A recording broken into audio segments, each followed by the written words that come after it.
Bom dia a todos. Vamos dar sequência aos nossos estudos sobre as civilizações egípcia e mesopotâmicas. Bom, pessoal, a respeito dos povos mesopotâmicos, uma coisa que nós gostaríamos de frisar aqui logo de início, é que eles eram povos politeístas. O que vem a ser esse termo politeísta? Politeísta, pessoal, é o povo que acredita, que tem a crença em vários deuses. Então, em mais de um Deus.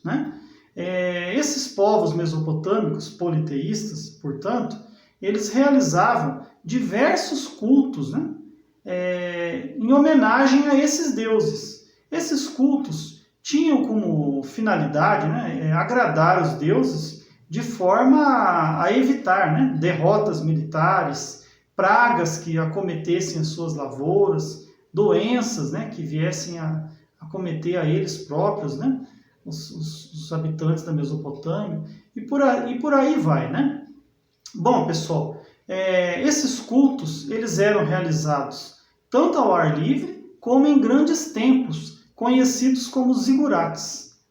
Esses templos, eles eram administrados por sacerdotes, que cuidavam da sua manutenção e também da sua conservação. Para isso, eles faziam arrecadação de contribuições das pessoas.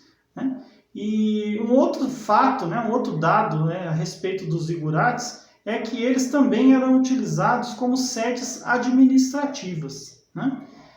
Os povos mesopotâmicos construíram diversos zigurates, e talvez o mais famoso, o mais emblemático deles seja esse que está ilustrando a nossa apostila, o zigurate de Ur, que ainda hoje está de pé.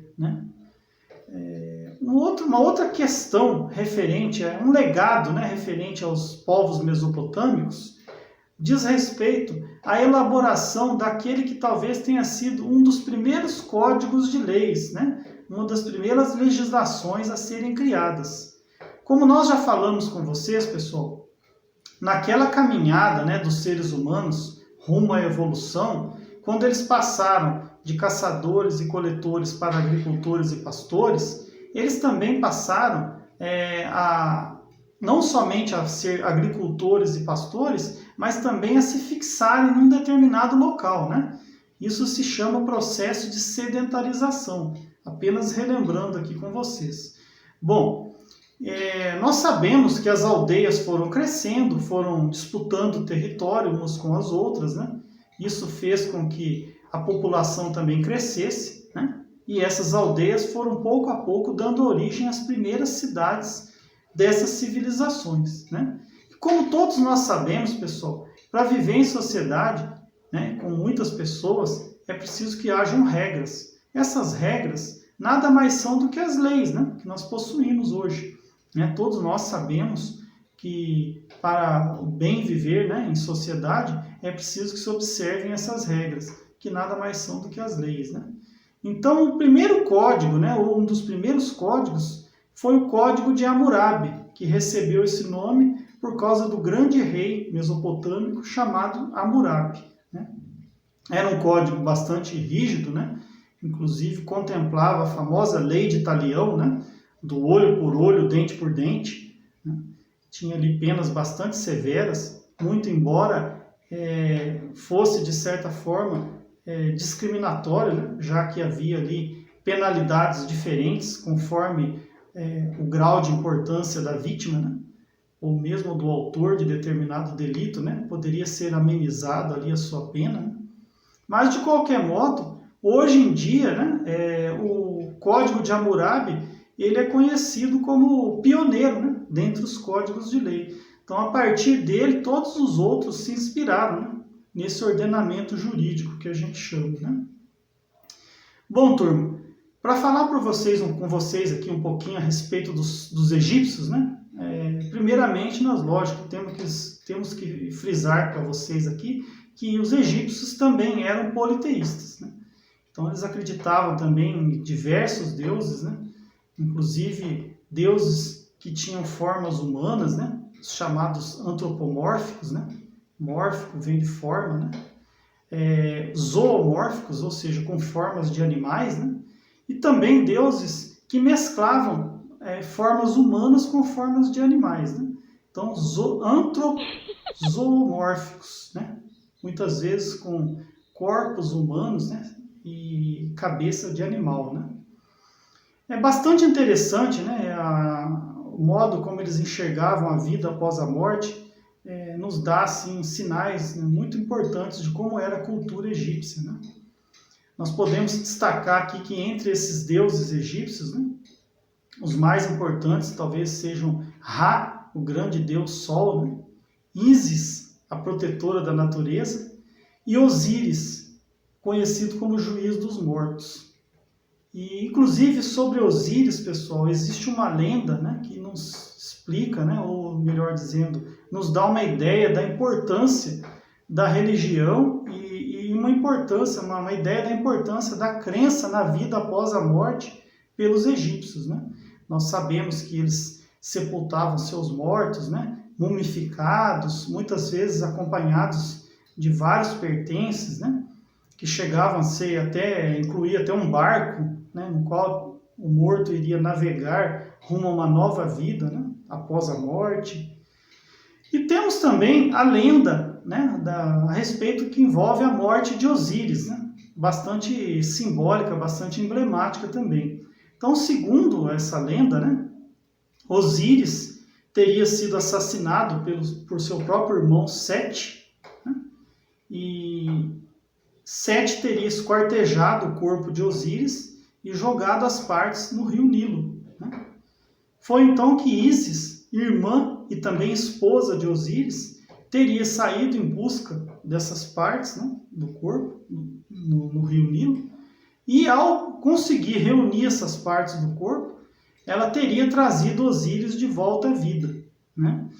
Para os historiadores, né, ao interpretar essa lenda e o sentido dessa lenda, né, eles nos apontam para o fato de que, para os egípcios, essa lenda envolvendo Osíris, Ísis e o rio Nilo mostra para a gente o quanto o rio Nilo representa para eles em termos de vida. Então, a morte de Osíris, né, uma metáfora, ela significa a seca do rio.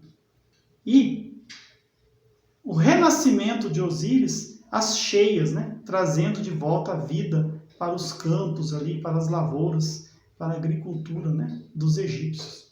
Então tem essa história paralela ali, esse significado muito forte, né? Isso nos diz muito a respeito da vida deles, né? Outro aspecto importante, outro elemento importante, né, é o famoso Livro dos Mortos, né, no qual, segundo a crença dos antigos egípcios, né, após a morte, Osíris, que era o juiz dos mortos, recebia essas pessoas que morreram, né, lá do outro lado, e através de um procedimento que incluía a pesagem do coração desse morto, né, então colocavam o coração do morto numa balança, de um lado o coração, de outro lado uma pena. Segundo a lenda, para entrar, né, na outra vida, o coração dessa pessoa tinha que estar mais leve do que uma pena. O que isso significa? Que para merecer a outra vida lá do outro lado, né, essa pessoa não podia ter trazido da vida anterior grandes pesos, grandes culpas, né, que então impedissem de entrar nessa nova vida. Então isso nos dá ali uma dimensão muito grande da crença, né, e da cultura dos egípcios com relação à religião e à vida após a morte. Tá bem, turma? Bom, pessoal, Então, essa semana 15, né, o conteúdo vai da página 32 até a página 36, né? Porém, a página 35 e 36, ela é todinha composta por atividades, né? Então, nós estamos no final do capítulo, né? Na semana seguinte já iremos estudar Grécia. Essa atividade, né, como toda atividade final de capítulo, chama-se O que aprendi. Então está ali, são 6 questões para serem feitas na própria apostila, começa na página 35 e vai até a página seguinte, página 36. O conteúdo, então, vai da página 32 até a página 34, vocês vão ler o texto, né, observar as ilustrações, né, as imagens, assistir esse vídeo e, em seguida, realizar essas atividades. Tá bem, pessoal? Ficamos combinados, então? Tá bem claro? Deixo aqui o meu abraço a todos os alunos, né? Como sempre faço, os meus alunos da Escola Municipal Dom Otávio, que também são alunos da professora Renata, né? Dos 6º anos H e I, os alunos da professora Ana Flávia, lá da Escola do Guiné, e os alunos do professor Elber, lá da Escola do Sertãozinho. Tá bem, turma?